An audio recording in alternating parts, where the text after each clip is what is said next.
আমি এতিয়ালৈকে যোৱা কেইটা বছৰত আমি মোটামুটি 4,600 crores আমি এই বানপানীৰ কাৰণে আমি পাইছোঁ।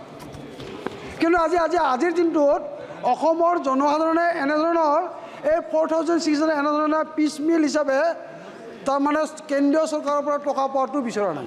আজিৰ দিনটোত অসমৰ জনসাধাৰণে বিচাৰিছে যে অসমৰ যিটো বানপানীৰ সমস্যা এইটো চিৰদিনৰ কাৰণে এই সমস্যাটো সমাধান হওক, তাকে আজিৰ দিনটোত অসমৰ জনসাধাৰণে বিচাৰিছে।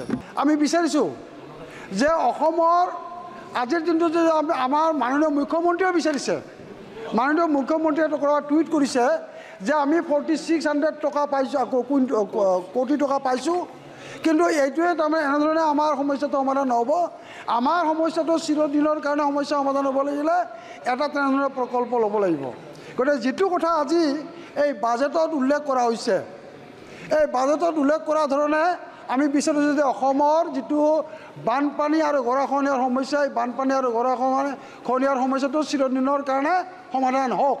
যে ইয়াৰ কাৰণে তাৰমানে comprehensive project, comprehensive solution, embankment strengthening, watershed management, river training, enhancing of depth of Brahmaputra, এই জাতীয় বস্তুবিলাক মই আমাৰ অসমত হোৱাটো আমি বিচাৰিছোঁ। সেইকাৰণে আমি আপোনাৰ জৰিয়তে মাননীয় প্ৰধানমন্ত্ৰী ডাঙৰীয়াক আমি অনুৰোধ কৰিছোঁ, বিভাগীয় মন্ত্ৰীক আমি অনুৰোধ কৰিছোঁ যাতে এই অসমৰ বানপানীৰ গৰাখহনীয়াৰ সমস্যাটো স্থানীয়ভাৱে সমাধান কৰাৰ স্বাৰ্থত এখন উচ্চ পৰ্যায়ৰ কমিটি গঠন কৰি, টেকনিকেল পাৰ্চনৰ জৰিয়তে কমিটি গঠন কৰি এই সমস্যাটো সমাধান নকৰে তাকে কামনা কৰিছোঁ।